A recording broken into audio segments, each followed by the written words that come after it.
How long does it take to learn a new language?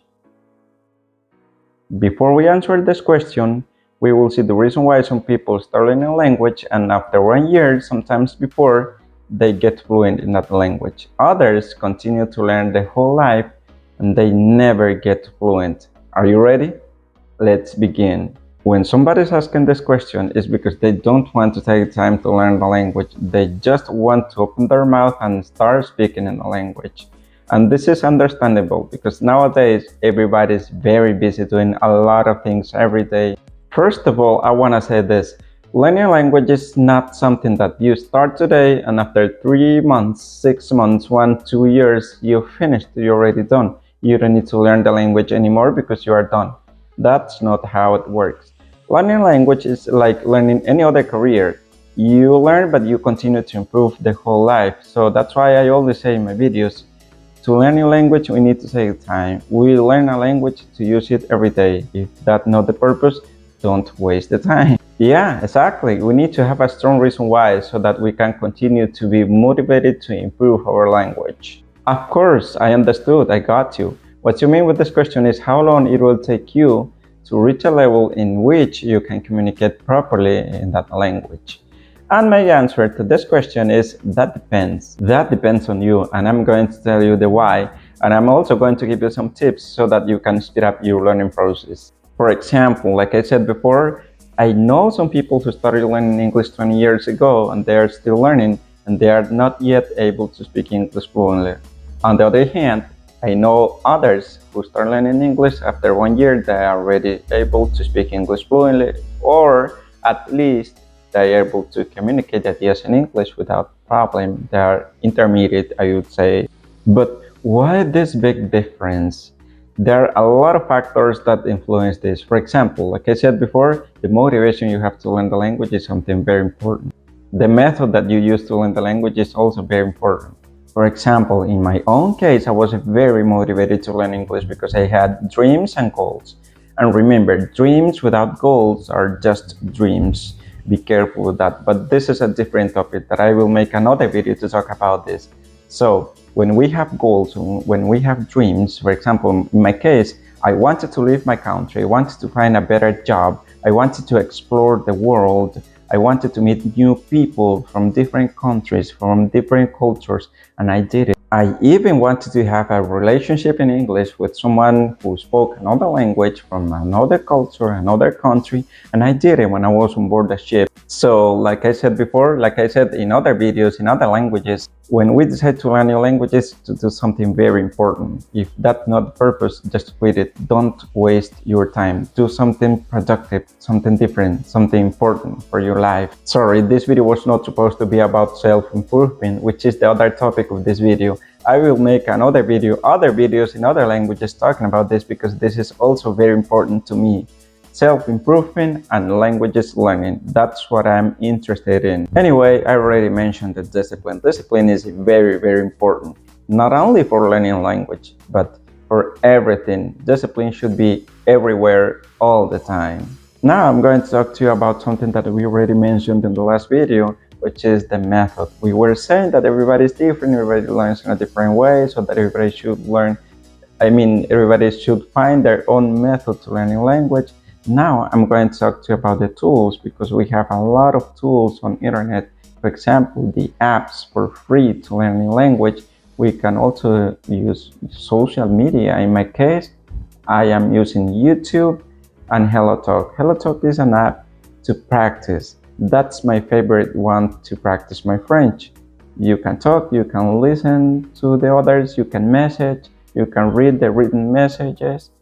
About YouTube, let me tell you something, guys. That's the best platform for learning not only language, but a lot of things. Since I realized that on YouTube we can learn a language very well, I started watching tutorial videos, listening to podcasts, and that helped me a lot because I was listening very interesting self-improvement podcasts, videos, conferences in English, in French, in Italian. And I was improving these languages and I was learning something new. I'm so sorry I was talking too much about self-improvement again. I cannot avoid this because I'm very motivated with this. So Answering the question, I will give you my own example with languages learning, especially English. I had not discipline with this because I started learning English and then I quit it, I left it. The reason why? Because I was busy doing something different, and then I continued to learn again, and then I left it again. And the same thing happened with other languages, but I think I was fluent. I could communicate in English properly after 3 years. About Italian, I think that was a very different story because I didn't feel like I was studying Italian. I didn't feel like I was learning that language. I was just listening to the podcasts. Like I said, I used these languages to learn something new about self-improvement, and I was just watching documentaries, things like that. So in Italian, I was focused on the topic, and then when I went to the ship, I was very surprised because I didn't even know I was fluent in Italian. I started talking to that girl like I'm doing now in English, and she was very surprised because she said my Italian was perfect. It was like a native Italian speaker. And she was asking, where did you learn it? I said, I don't know. I was using some apps. I didn't even know I was that fluent in Italian. I was understanding Italian like I understand English or Spanish. But of course, like I said before, Italian is very similar to Spanish. Maybe that's why. French is a different language, you know. The pronunciation is different. Like English is a language that we need to take time because I am not able to write in French properly. Actually, sometimes when I am talking, when I am saying something in French, I don't remember the word. And that happens because I need to continue to improve, to practice. And I have dedicated a lot of time to listen to podcasts, audios in French. I understand properly the language. But yes, of course, I need to continue to work on that language. I love French language. I love the sound of the language. I love the culture of some of the countries that speak this language.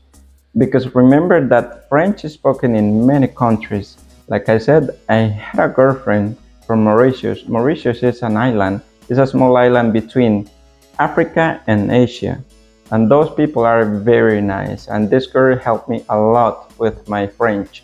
And I think I helped her a lot to learn Spanish. She improved. She already spoke Spanish, but she was improving with me. Okay guys, for you that are learning a new language, or maybe you are interested in start learning a new language, I will give you this advice. Don't compare with others. Just be disciplined, just get focused, just keep the motivation. Just remember the why you want to learn the language. And remember, don't focus on the grammar. I will give you this example. You can ask a question to a 5-year-old kid and they will give you an answer.